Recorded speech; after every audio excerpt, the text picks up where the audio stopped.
자주포에서 포탄이 연속 발사됩니다.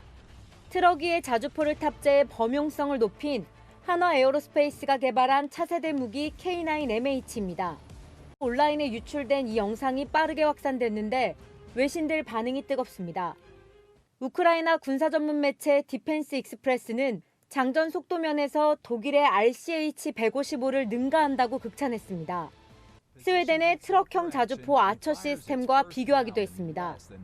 유출된 영상에서 확인된 K9MH의 발사 속도는 분당 약 8발 이상으로 자동화 포병의 기준점으로 여겨지는 스웨덴 아처 시스템과 대등한 수준이라는 겁니다. 전문가들은 미군이 선호하는 조건을 갖춘 무기 체계라고 평가합니다.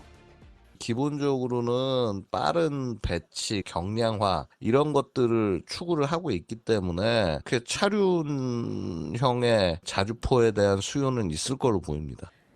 한화에어로는 미국 내 자주포 생산 거점을 구축하고 공급망 확보에 나선다는 계획입니다. 채널A 뉴스 윤수민입니다. 저게 K9 자주포인데 차가 굉장히 빨리 달립니다. 저거 어떤 의미가 있는 겁니까? 예, 그러니까 원래 지금 우리 K9 자주포의 대부분의 K9 자주포는요 저렇게 차륜형이 아닙니다. 무한 궤도형이라고 그러죠. 전차하고 거의 비슷합니다. 탱크 굴러가듯이. 탱크 굴러가는 그걸로 돼 있으면 왜냐면 우리는 전부 야지이기 때문에 이 산 같은 데 올라가려면 바퀴는 안 되거든요. 대개 이제 저기 무한 궤도로 돼 있지만 저게 차륜형으로 만든 것은 우리와 전장 환경이 다른 나라들, 특히 미국, 평지가 많은 나라들은 오히려 차륜형이 훨씬 효과적일 수 있거든요. 예. 속도도 빠르고요. 가볍고요. 그다음에 이게 지금 신형인데요. 이 뭘 개선했냐면 발사 속도를 굉장히 빠르게 했어요. 1분에 9발을 쏠 수 있습니다. 이건 세계 최고 수준입니다.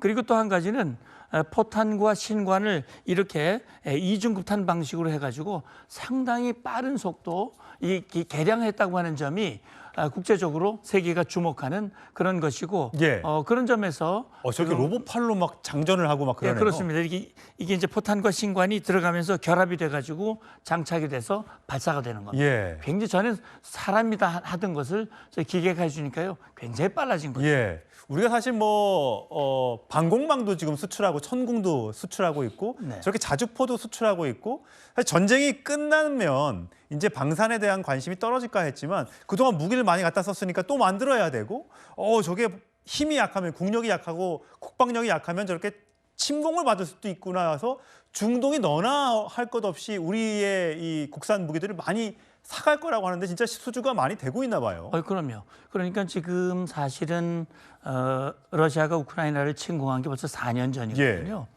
그 직후부터 폴란드가 우리의 정말 최고의 고객이 됐지 않습니까? 그리고 지금 방금 보셨던 이 K9 자주포가 10개국에 14조 원어치가 이미 수출이 됐고요. 예. 이번에 이제 이란의 공격을 받았던 아랍에미레이트가 우리에게 수입한 이 천궁2라고 하는 대공무기, 방공미사일이죠.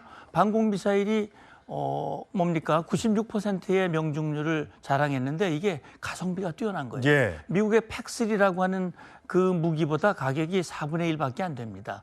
그러니까 이 중동에 있는 사우디까지 포함해가지고 빨리 그렇죠. 우리에게 좀 달라고 줄을 쓴다는 얘기 아니겠습니까? 그래서 안보 환경이 굉장히 불안해지면 질수록 우리의 K방산의 역량 수출이 늘어나고 있는 그런 현상을 지금 볼 수 있는 겁니다. 예, 참 우리나라 반도체도 잘 만들고 자동차도 잘 만들고 배도 잘 만들고 이렇게 무기까지 잘 만드는 정말 전 세계에서 유례 없는 정말 강대국이 아닌가라는 생각이 들 정도입니다. 사실 이렇게 무기를 우리가 생산하게 된 것, 한국전쟁 이후에 폐허가 된 이 대한민국 땅에서 과연 저거를 누가 시작을 했었을까? 과거 1971년 번개 사업을 통해 국산 무기를 직접 개발한 것이 시초였다고 합니다. 당시로 돌아가 보시죠. 자주 국방 태세를 더욱 강화해 나가야 되겠다. 우리 마을은 우리 마을 사람들이 지켜야 되겠다. 또 같은 이치로 우리 국토는 우리의 힘으로 지켜야 되겠다. 박 대통령은 우리 국군 장비 현대화 계획에 따라 앞으로 몇 해 안에 모든 무기가 완전히 국산화돼서 자력 국방 태세를 완벽하게 갖추게 될 것이라고 밝혔습니다. 사실 지금 무기가 많이 판매되고 있어서 이것들이 현 정부의 공이라고 생각할 수도 있겠습니다만 자, 조현산 부원장. 지금 보면 박정희 전 대통령이 12월 말까지 무기 하나 만들어 와. 사실 요즘에 이렇게 지시를 하면 과연 이 지시가 얼마나 빠르게 실행이 될 수 있을지 모르겠지만 저렇게 얘기하면서 국방과학연구소에서 여러 가지 노력을 해서 42일 뒤에 소총도 만들고 박격포도 만들고 이래서 그게 K방산의 시초가 됐다고 합니다. 대단한 사업이라고 할 수가 있겠죠. 사실 그때까지만 해도 우리나라 국방력이라 하는 것은 미군이 남겨주건 공급받은 그런 소총에 의지할 수밖에 없는 그런 상황 아니었겠습니까? 그런 부분에 있어서 박정희 전 대통령의 경우에는 사실 그 이전에 번개 사업을 시작하기 이전에 70년도에 국방과학연구소를 만들었습니다. 수립을 하고 난 다음에 국방과학연구소를 통해서 이러한 번개 사업을 진행을 했던 부분도 있었던 것이고요. 이미 이전부터 이런 우리나라의 자주국방을 위한 그런 부분들을 고민했던 부분이 이번 말씀하신 번개 사업으로 연결된 것이 아닌가 싶고 40일 만에 새롭게 무기를 개발한다는 것은 사실 불가능에 가깝죠. 현재라고 한다면 아마 많은 그런 국방연구소 직원들의 반발이 있을 만한 그러한 사안이기도 합니다. 예. 그렇지만 박정희 대통령이 보여줬던 그런 어떻게 보면 뚝심과 그런 의지만으로 이러한 결과가 나온 것이 아닌가 싶고요. 이러한 결과를 통해서 지금 현재 우리나라 방산 사업으로 연결되고 있는 게 아닌가 싶기도 합니다. 예. 방산 수출 점유율을 보면요. 1위가 미국이고요. 2위가 프랑스, 3위가 이스라엘인데 우리가 2025년에 4위로 올라섰습니다. 1년 만에 거의 2배 가까이가 무기 판매가 늘어난 건데 자, 문성호 세사님. 네.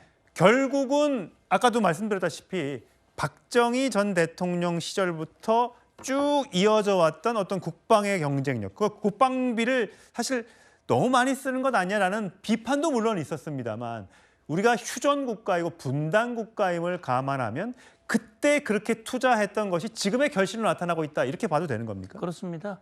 이 무기, 이 방산 무기라고 하는 것은 그냥 무기만 단순히 만드는 게 아니라 여러 가지 산업의 종합적인 결정체라고 봐야 됩니다. 그러니까 우리는 철강 산업이라든지 각종 중공업, 그다음에 전력, AI, 반도체 이런 것들이 종합적으로 작용이 돼가지고 이게 되는데 4위 사실은 몇 년 전에 우리가 이 수년 내에 4위가 된다고 얘기를 했는데 1년 만에 해버렸어요. 예. 이게 뭐가 안 보입니까? 러시아 안 보이죠? 그러네요. 그다음에 중국 안 보이죠? 예. 그다음에 영국도 안 보입니다. 예, 일본도 없어요. 예, 일본도 없고요. 그러니까 우리가 이렇게 4위로 뛰어넘는다고 하는 것은 그동안 누적된 그런 기술 축적과 우리 산업 역량이 이 반영된 것이고요. 한 가지 우리가 잊지 말아야 될 게 뭐냐면 북한의 끊임없는 위협이었습니다. 결국 70년대 초도 68년에 1.21 사태, 울진 삼척 사태, 북한의 우리를 향한 끊임없는 위협이 우리로 하여금 자주국방 또 한미관계 동맹이 약간 흔들릴 수도 있기 때문에